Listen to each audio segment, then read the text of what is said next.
what the hell? But that's because it was based on certain engineering principles, not the Hollywood design ideas. So it's not just your interest in the oceans or space.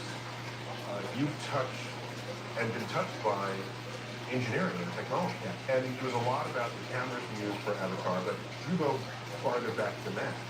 Well, yeah, I just love engineering. I love solving hard engineering problems, and I love working with really smart engineers in a room and trying to do something that hasn't been done before. Like, make something that can go to extreme depth. There were materials problems, electronics, batteries, all sorts of things that had to be developed that were actually hard problems. And I just like that. So Trump, you like solving problems. So he would have made a good scientist. He would have made a good scientist, he would have made a good engineer, he would have been a good just about anything. He could have been somebody. But that got me wondering, okay, what kind of preparation, what kind of thinking must have gone in to motivate him in 2012 to make the first solo descent to the deepest place on Earth in a submarine that he piloted and co-designed. Wow. So you know where he went? What's the deepest place on Earth? The Marianas Trench. Mariana Trench. Oh, God, I thought you were going to say Mount Piers. Almost 7 miles down. Almost 7 miles down, off the coast of the Philippines, and so I asked him about that record-setting dock. Let's check it out. So what motivated you to go to the bottom of the ocean, the bottom of the Earth? The funny thing is that I've been asked that a lot, and it occurs to me that a kid would never ask that question, because a kid would know they just got to go.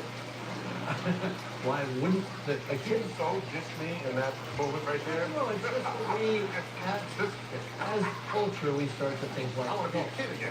I know, exactly. So a kid would say, why wouldn't you go? Yeah. It's there, and you haven't looked yet. So why wouldn't you build a sub and get in it and go look? But you went by yourself. That was kind of a constraint. I would have built a two-man sub or a two-person sub, but we had to evolve beyond the treehouse that was down there in 1960, which had to be towed out there and had a big mast or a tunnel that you went down to get into the sphere. So it was very much of a military sub. But we wanted to use the paradigm of modern research submersible. We would go out on a ship and we put it in the water. So it had to be a certain weight. And it all scales up around the size of the sphere. So we thought, all right, we're going to do this down and dirty. We're doing it privately. It's not big institutional money. It's not a Navy project. So let's start with the smallest sphere that we can cram a human into. And so then that instantly, pretty much on day one, was a one-person deal. So I was going to dive, and then So are you? yeah, kind of sitting, kind of about like that, with the back of the sphere there, or with that. That's about 12 hours. Really like how you have to get into the Mercury capsule. Yeah. Because Mercury capsule was not some round chair. No, it was, it was tiny. Yeah. But I figured guys in F-16s fly 11, 12-hour sorties or refueling in the Middle East. They do it all the time. And, so it's really not... Humans have... Humans do this. They do this. And so, all right, so just to be clear, why the shape of the vessel has to be a sphere? Okay, well, this is a leading question because, the answer, the sphere is the most elegant shape in nature because it's just like a bubble in water. Nature naturally tends to get these isotropic pressures forming a sphere. So it's like your bubble is just made out of steel. Any other shape will tend to fail. You'll have what's called stress rises, where the stress fields will peak at a certain point, like a corner if you're building a box or whatever. So sphere is the elegant shape that resists pressure, and so you start with sphere.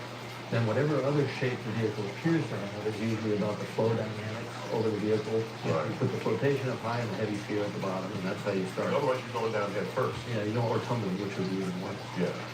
And then you get like seasick. You don't want you don't want that. I trust you. Been there, check the box. Not fun. But as a filmmaker, as a storyteller, I'm thinking if you want people to be interested in hadal research, you have to go there. The hadal. Yeah, hadal is anything below 6,000 meters, which is abyssal depth, right?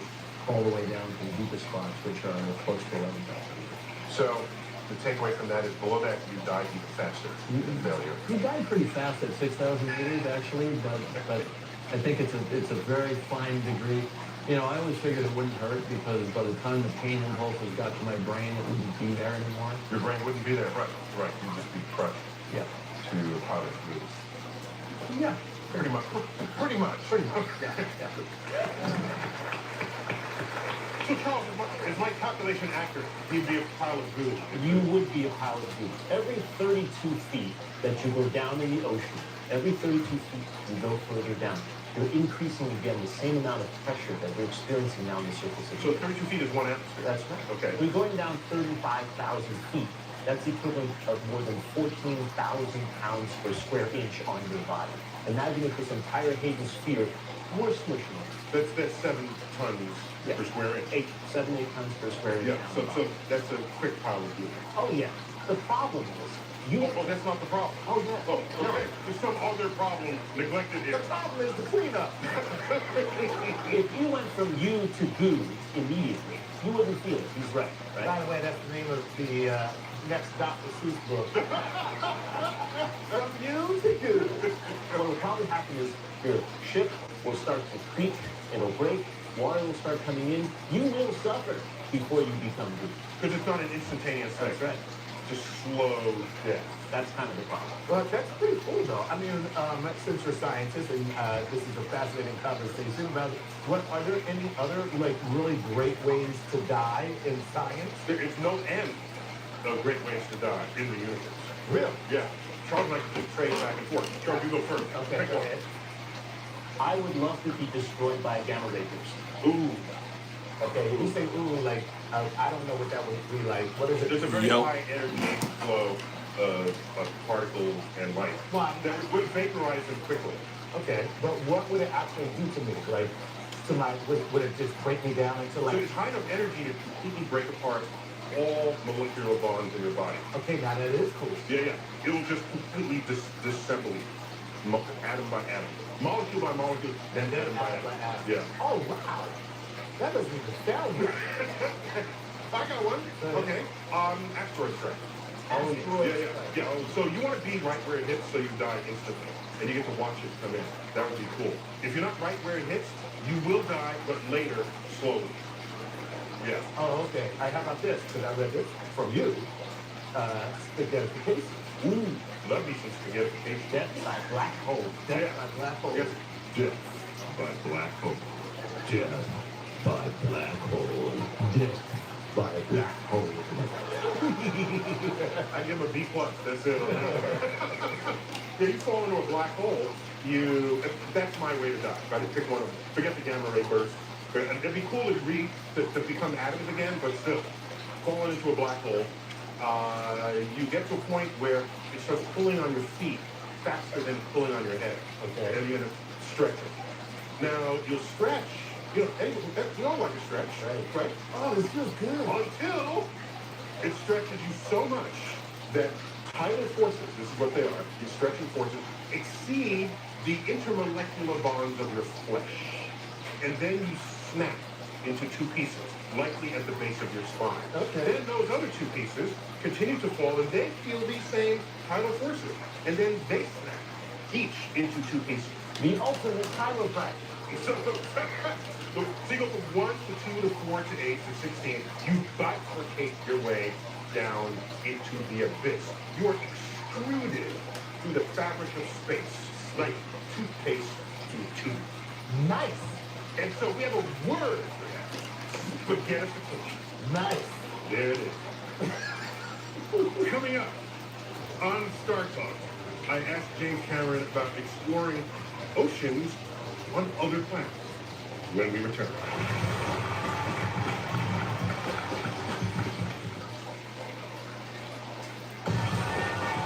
Welcome back to Star Talk from the American Museum of Natural History. We're featuring my interview with movie director, inventor, explorer, James Cameron. And his hit film, Avatar, is set on a fictional alien moon of an actual planet orbiting a neighboring star. And moons like this might be the best place for alien life. And so we discussed my favorite moon in the search for alien life Jupiter being Europa. Check it out. Europa has an icy crust and very likely ocean of liquid water, which we expect has been liquid for billions of years, kept warm by pulse of gravitational energy sent to it from Jupiter and surrounding other moons. Tidal pumping. Yeah, tidal pumping. So it's outside of the traditional Goldilocks. Yeah. And which is fun because in our search for life in the universe, it broadens the net. Oh, hugely. Hugely. So Yeah. now, Any ice world could be, if it's got gravitational pumping, could have thermal energy, could have a liquid ocean, could have life. so this is orgasmic for you because it's space and an ocean. Almost literally. Yeah.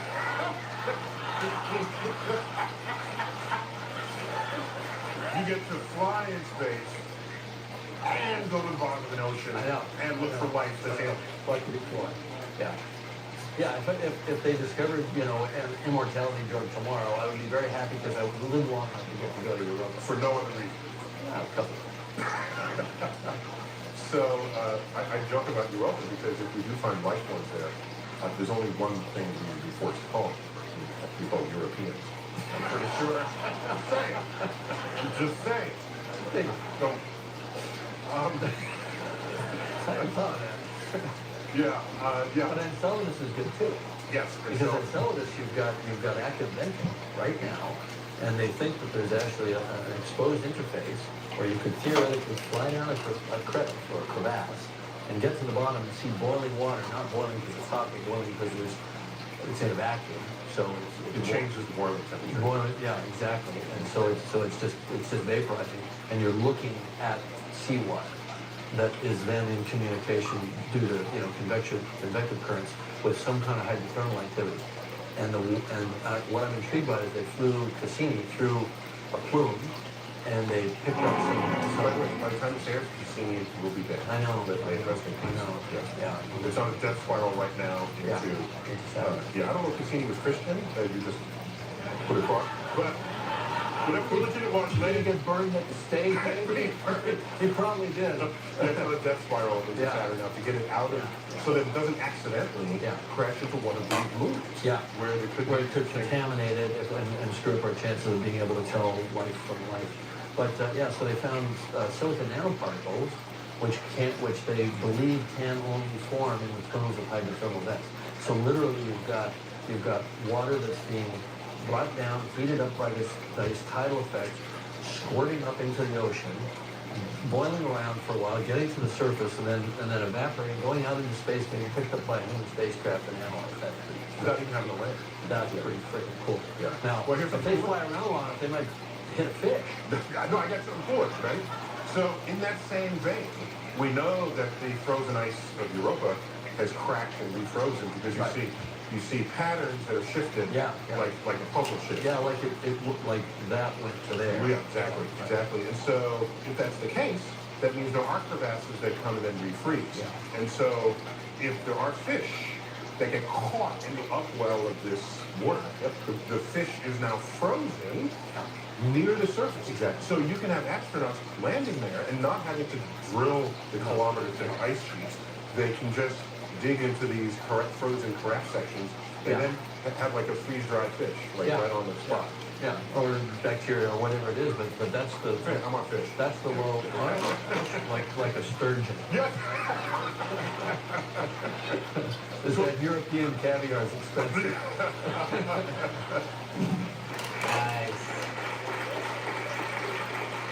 So Charles, what would you visit first, based on your knowledge of the solar system? Europa, for sure. I gotta tell you, a few years back, I had the great privilege of flying over the North Pole in the daytime. And the ice pack there, the part that wasn't melted, looks so much like the crust of the surface of Europa. I just swear, I feel it in my bones. There's something alive down there. Wow. So what is your best guess for what life could look like on an alien ice world? Microorganisms kind of like the diatoms or the little tiny... That's not imaginative. Give me No, something. it's not. But Give me a creature. sea monkeys wearing fur jackets. Well, coming up, more on the intersection of exploration and imagination with director James Campbell. Star Talk returns.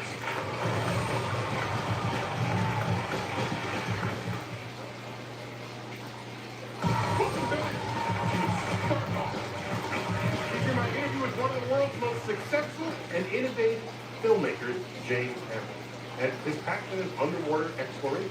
But I wonder if he had aspirations to actually explore the frontier above us as well. Let's check it out. Do we need to send storytellers into space? Or do we just need you to tell stories here that you've invented out of your head? Yeah. Well, look, those are two totally different kinds of stories. One being, I always think of Avatar as a fantasy. It's an allegory for the way we're used to. It's set in space, but it's really meant to be about our planet, our relationships in nature, and so on. But do we send a storyteller to go on a Mars mission? Yeah. Yeah. Well, I mean, in the NASA world, you don't, because you need that person to do something else. But Because my payload matters. in my worldview, you have to select your astronauts not only for their ability to perform the mission, but for their ability to come back and tell us what it felt like. I think that's critical. I think I'm not saying you send, But that's a storyteller. it's a storyteller, exactly. I mean, they're an astronaut first, but they're a storyteller second, because they have to tell us what it felt like. And Buzz Aldrin was great at it, and Neil Armstrong, who I revere as a god, but he was a terrible storyteller. In fact, he wouldn't even talk to the press. Yeah, it's basically a private citizen. Yeah, he didn't feel that was part of the job, and I feel it is. And look, I mean, Neil's a national hero, and I don't want to get thrown under the bus for dissing Neil, but he didn't do that part of the job. And I think that it's critical to when we if we're going to send humans, which is kind of a dumb thing to do. Robots are going to do it better, cheaper, go farther, be more resistant to radiation, all that sort of thing. But they can't tell you what it feels like. And they can't tell you what they were thinking. They can't tell you what the spiritual journey was. And, when the first time some small group of people was standing on the surface of Mars, they better come back and tell us what it felt like.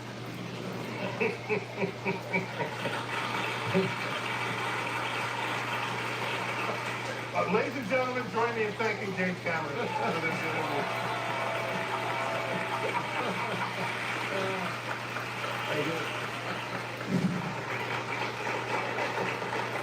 So, Charles, you have any parting thoughts here?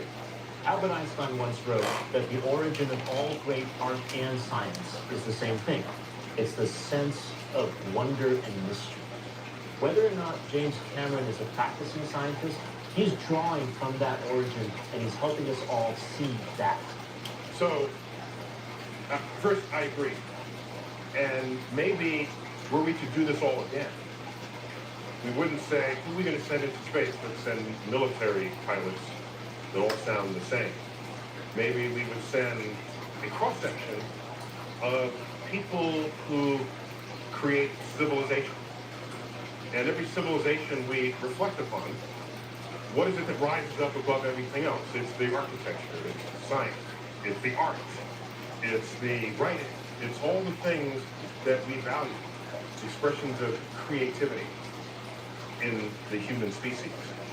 So to say we have all that creativity here on Earth's surface, but we're only sending this one dimension of kind of people into space, I think that underserves our capacity to be curious and our capacity to explore. So perhaps in a next generation of exploration of space, you don't say, oh, you have to be useful and then be a storyteller in addition. Maybe the fact that you're a storyteller is the most useful thing about you on that mission. And the fact that you are an artist is the most useful thing about you on that mission. Because now you can take the full depth and range of human emotion and apply it to places yet to be experienced by human emotion. And these are the people who are uniquely placed to carry us, not only intellectually, but emotionally, into a future we so desperately seek. You've been watching Star Talk. And I've been your host, Neil deGrasse Tyson. Shoot nice! Charles Liu. I've been your host, Neil deGrasse Tyson. As always, I bid you to keep looking up.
petition to the United States. It is the most remarkable ecosystem in the marine realm. This abundance of life has resulted in some remarkable and extreme adaptations that are necessary to survive and thrive here.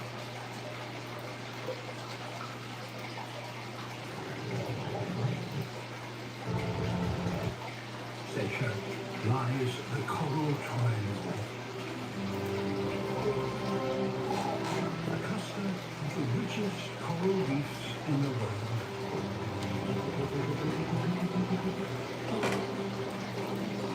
Undersea cities crammed full of life.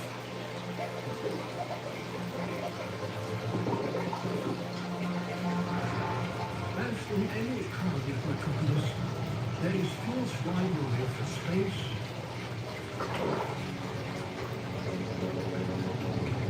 for food,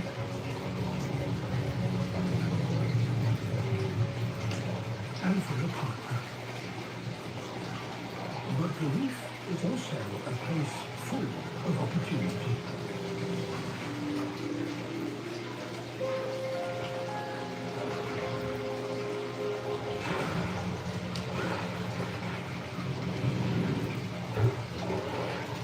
A cuttlefish.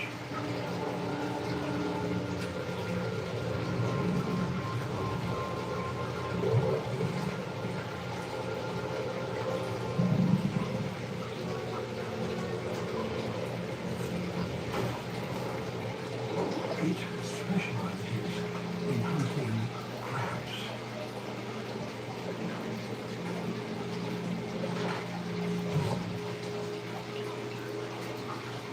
But a large crab is a dangerous quarry.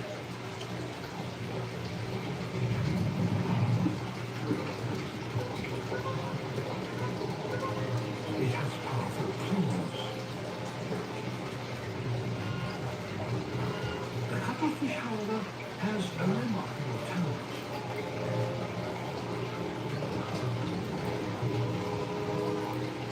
Its skin contains millions of pigment cells with which it can create ever-changing colors and patterns.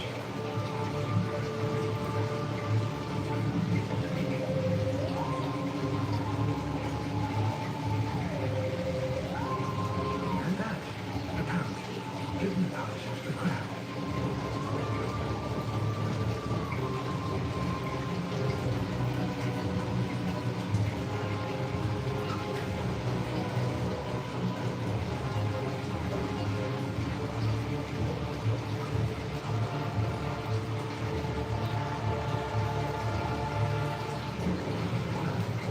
The cuttlefish may be clever, but a shark is bigger.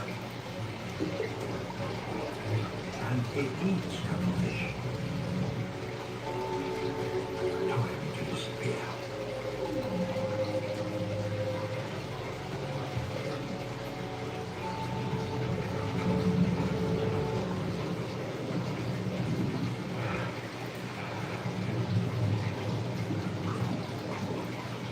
Back to the hunt. A new target, but the same mesmerizing technique.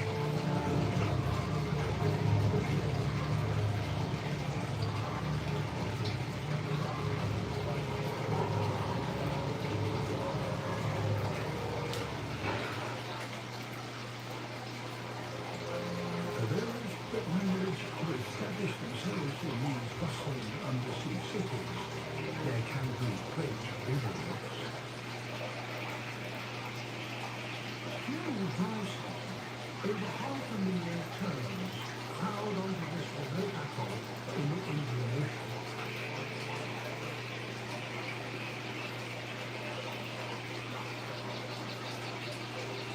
Their chicks are still in their dark juvenile plumage.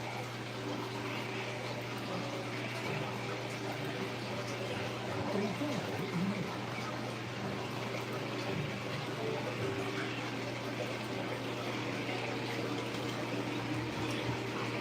Once the more advanced skeleton down,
fledglings stay out of the water if they can. They even drink on the land.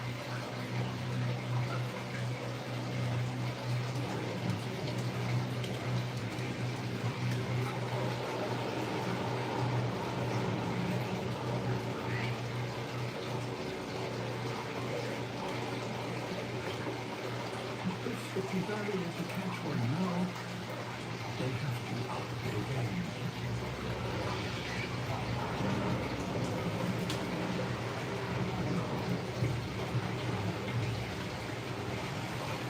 So there is a fish here that's amazing. Has a brain capable of calculating the airspeed, altitude, and trajectory of a bird.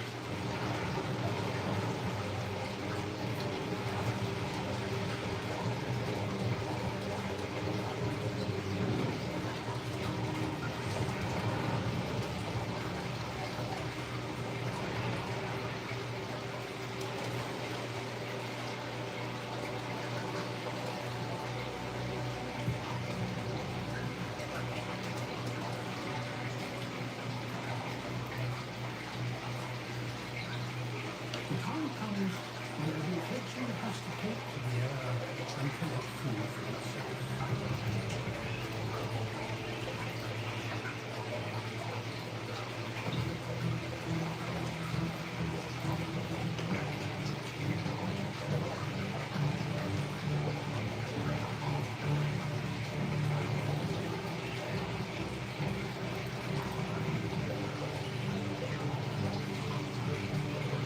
Their parents open to the trees.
chances out over the open sea.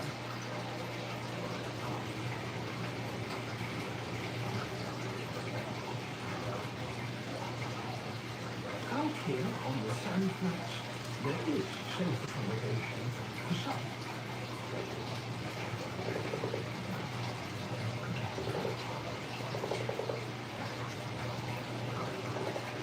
The family of saddleback clownfish have found an excellent home.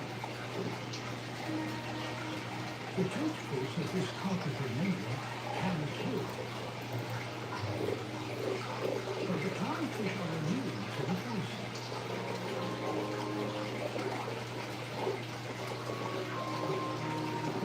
So they can shelter from danger.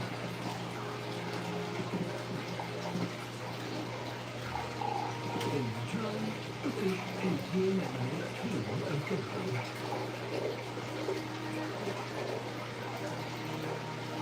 As with all clownfish, the family is ruled by a big female. face marks it out as the boss.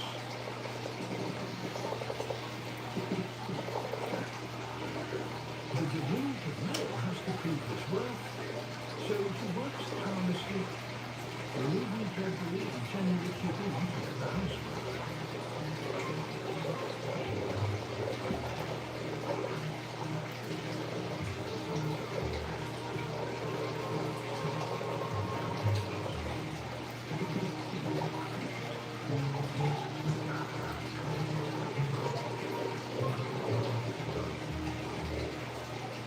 His greatest challenge is to find a safe place where the boss can learn next.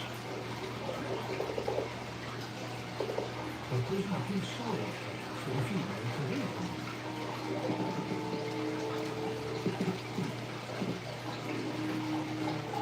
They are both sure to be the solution.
the days of travel, the smell of food gets stronger.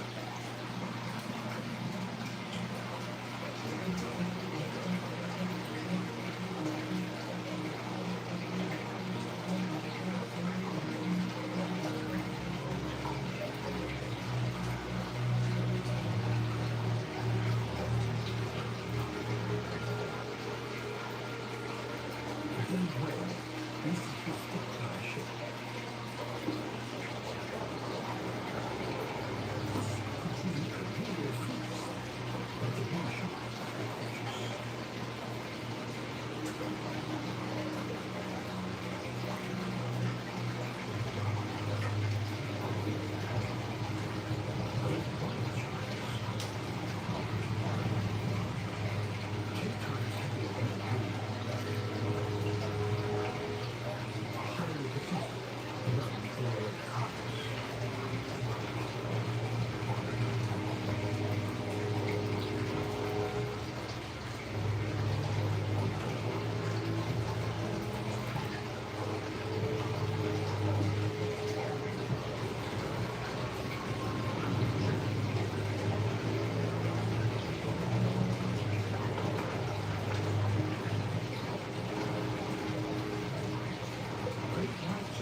Then, no longer kept burned by its oil, it was sucked into the depths below.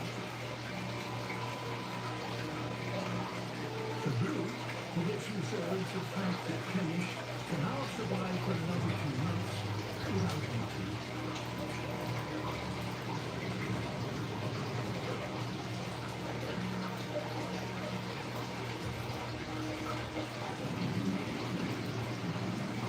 But most of the creatures come together for a very different reason.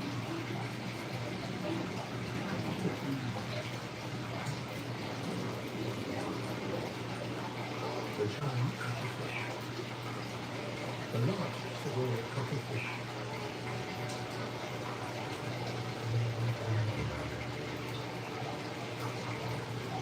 They live for just 1 or 2 years.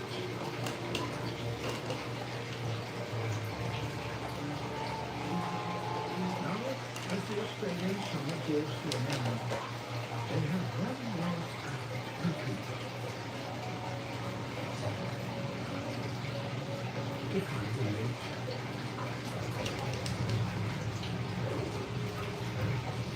And there are over 100,000 males competing for the arriving females in this one bay.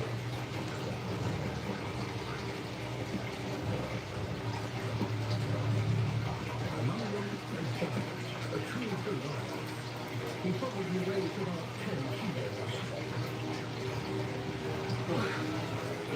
Bands of colour sweep across the street. That's how cuttlefish communicate.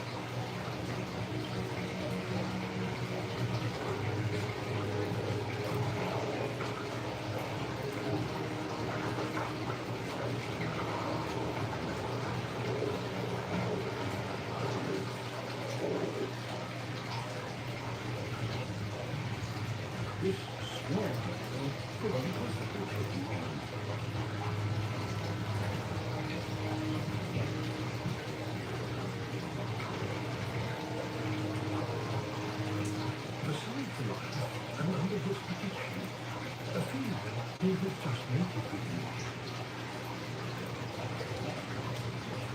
other rivals are still interested. It seems the smaller rival wouldn't stand a chance. The female was now displaying a white stripe along her side nearest the eye. It's a clear signal that she no longer wants to mate with him.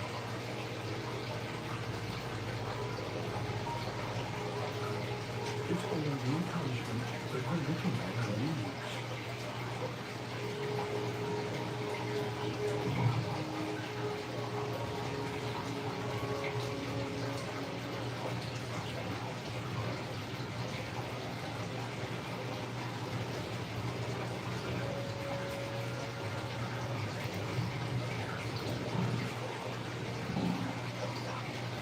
He's very happy with those peckers.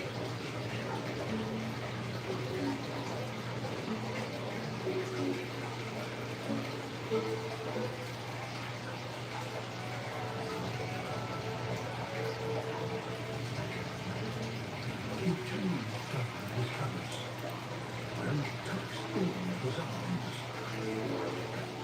He's just the right size to meet the female.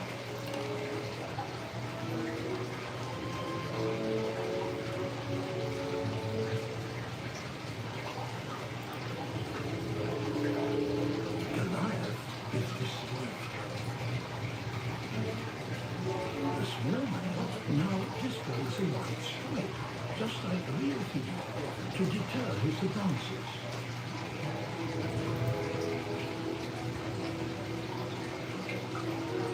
He slips beside her. And they meet.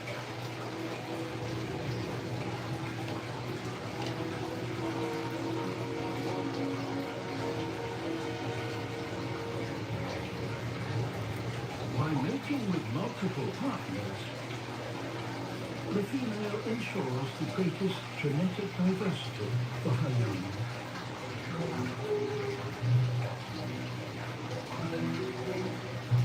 The sneaky male leaves. His final act complete.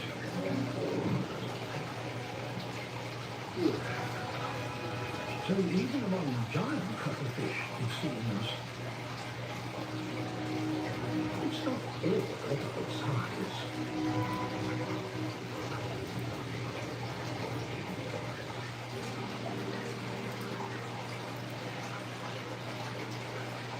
In the underwater forests off northern Japan, the residents of this sunken rock are waiting for the summer temperatures to reach 60 degrees Celsius.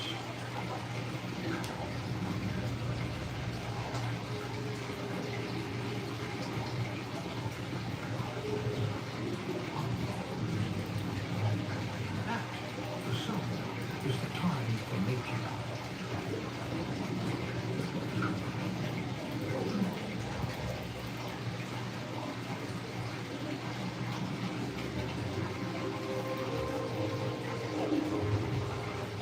A kind of giant bass called a crocodile.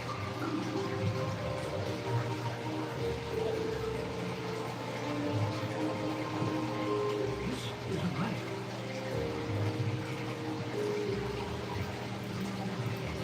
And in female terms, he's particularly handsome.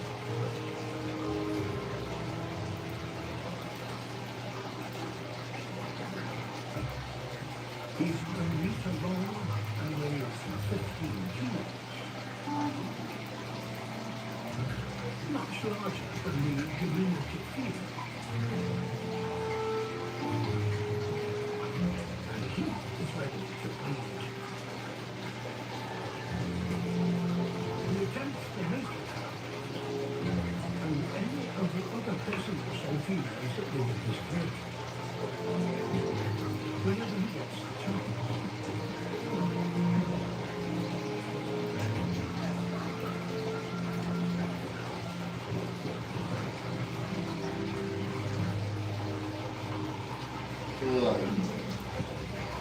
But females from around 10 years old take little notice of his advances.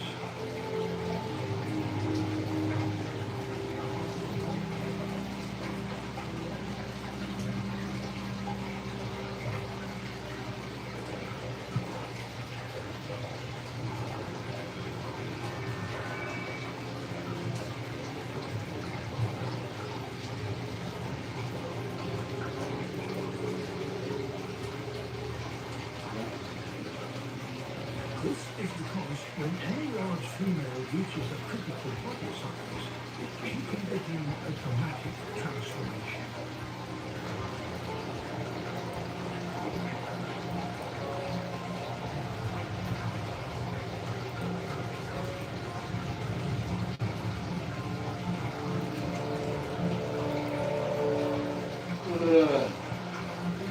Over just a few months, particular enzymes inside your body cease to work.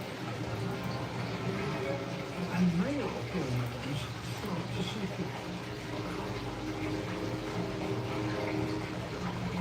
As time passes, her head expands and her chin gets longer.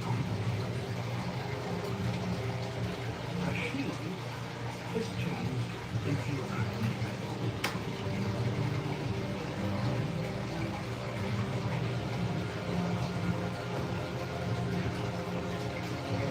And with this comes a change in temperament.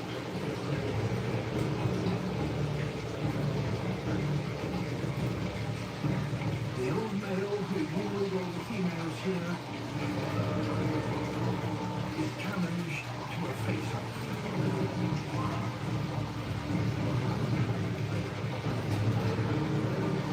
The more bulbous the head, the more it intimidates an opponent.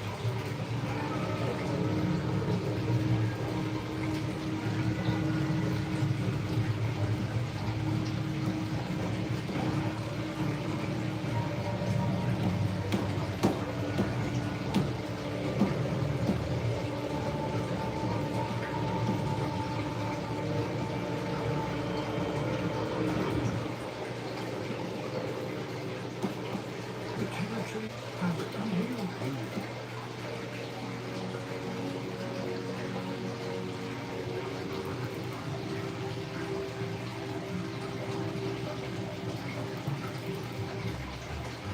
Only the largest females transform themselves in this way.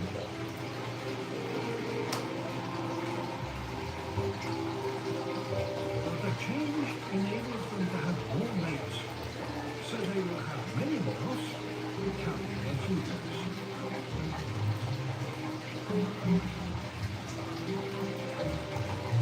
But a new male can't afford to be complacent.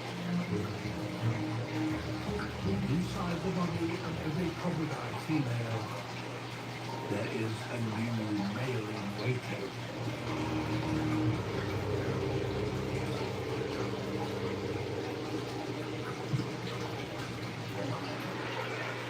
And wave power creates towering fortresses like these cliffs in the Arctic, home to tens of thousands of breeding seabirds. The faces of the cliffs are accessible only from the air and have plenty of nooks and crannies for those that can get there.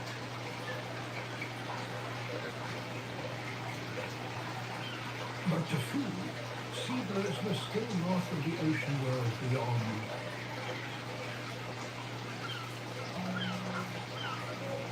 A puffin. He's a fisherman and a farmer. He has a mate for life.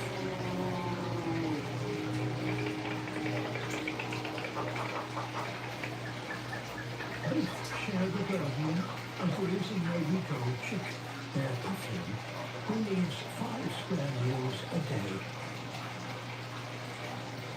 The parents alternate fishing trips. It's Dad's turn.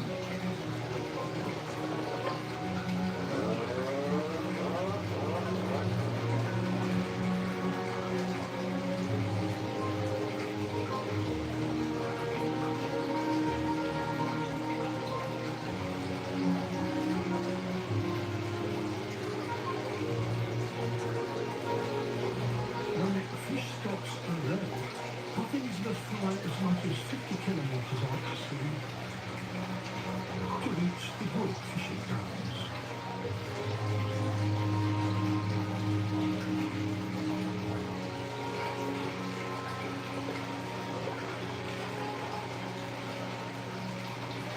Once there, they plunge into another world.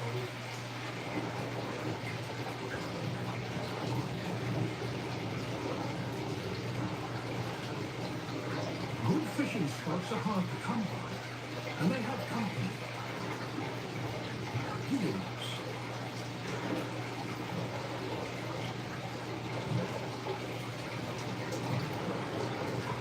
Like the puffin, their limbs are short and good for diving. Puffins can hold their breath for over a minute and dive as deep as 40 meters.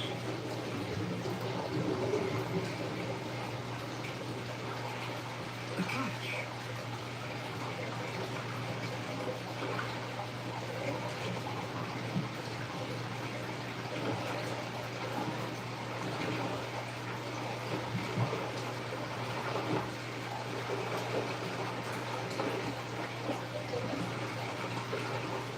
But it's a long way home.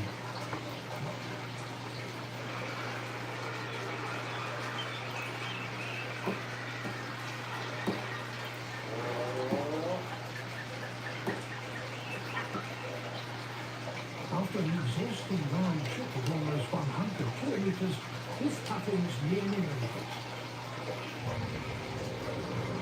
But there are pirates on this coast. Arctic skills.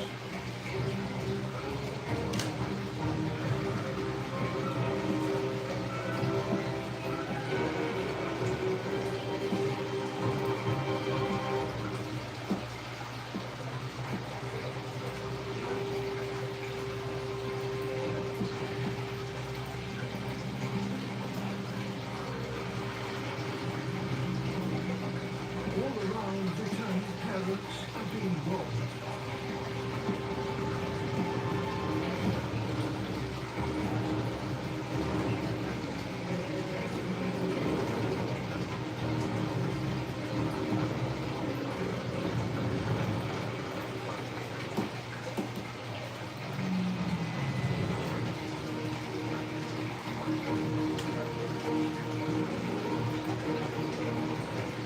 The steel's long rake-like wings make them faster and more maneuverable.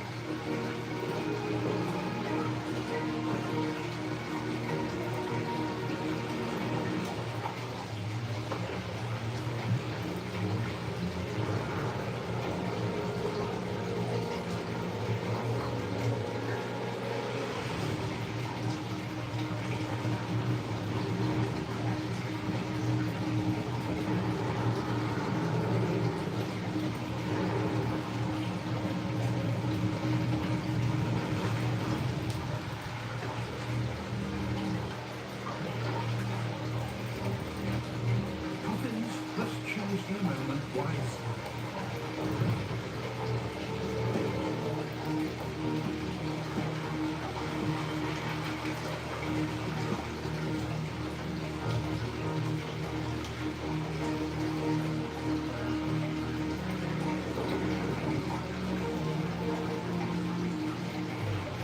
A near miss.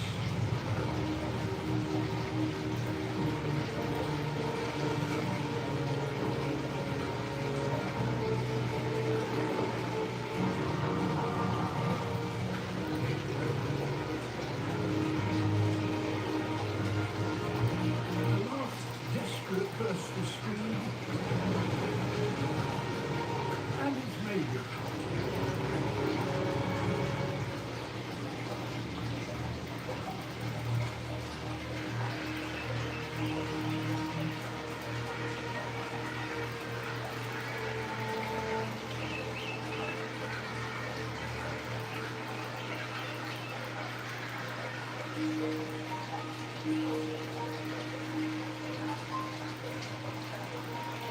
Safely home after a 3-hour round trip.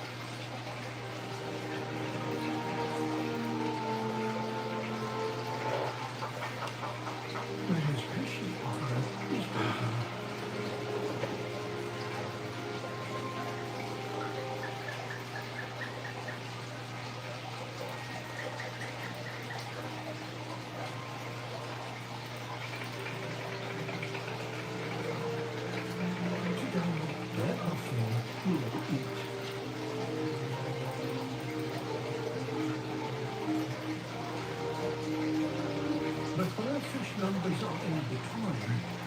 puffins now find it hard to get enough food for their chicks. In the changing seas of today, it can be even harder to be a successful puffin parent.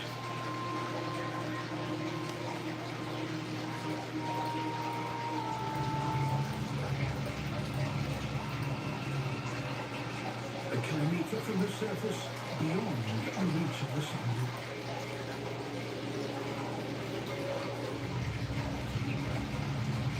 A giant black turtle, larger than all the rest of the world.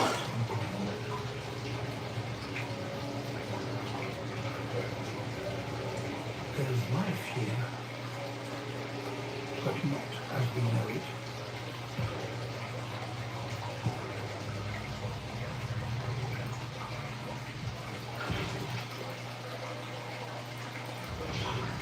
Alien-like creatures produce dazzling displays of light.